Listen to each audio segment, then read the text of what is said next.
ডিসেম্বরের প্রথম সপ্তাহে তফসিল হবে এটাই জানিয়েছেন আমাদেরকে। আজকে মূলত পর্যবেক্ষণ নীতিমালাটা নিয়ে আলোচনা হয়েছে।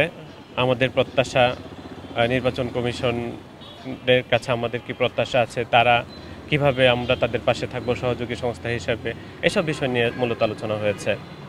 আমাদের কিছু প্রত্যাশার জায়গা ছিল, সেগুলো আমরা বলেছি। কমিশনের কিছু ছিল, মূলত পর্যবেক্ষণ নীতিমালাটাই পর্যবেক্ষকটা কি করতে পারবে কি পারবে না, এই ইস্যুগুলো নিয়ে মূলত আলোচনা। আজকে নিবন্ধনপ্রাপ্ত 81টা সংস্থা ছিল 2 ধাপে। সকালে একটা সেশন ছিল, বিকালে একটা সেশন ছিল।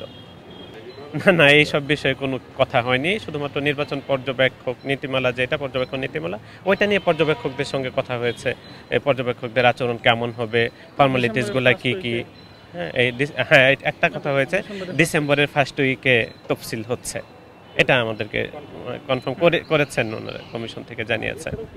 এছাড়া হলো যে এইবার এই নীতিমালায় প্রথম পর্যবেক্ষকদের বয়স 21 করা হয়েছে কমিয়ে, এটা এবার ইনক্লুড করা হয়েছে।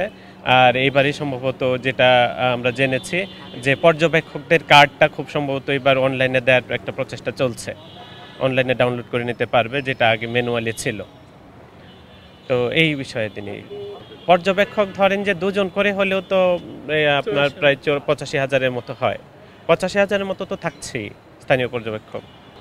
আসলে পর্যবেক্ষণ নীতিমালা অনুযায়ী নির্বাচনের আগের দিন, নির্বাচনের দিন আর নির্বাচনের পরের দিন, এই 3 দিনেই মূলত কাজ। যা হচ্ছে এই 3 দিনের প্রতিবেদনটাই আসলে তাদের একটা ফরম্যাট আছে। ওই ফরম্যাট অনুযায়ী পর্যবেক্ষকরা পর্যবেক্ষণ করার পর সেটা সাবমিট করবে কমিশনের কাছে। না, ওইসব কথা হয়নি। ডিসেম্বরের প্রথম সপ্তাহে তফসিল হবে এটাই জানিয়েছেন আমাদেরকে।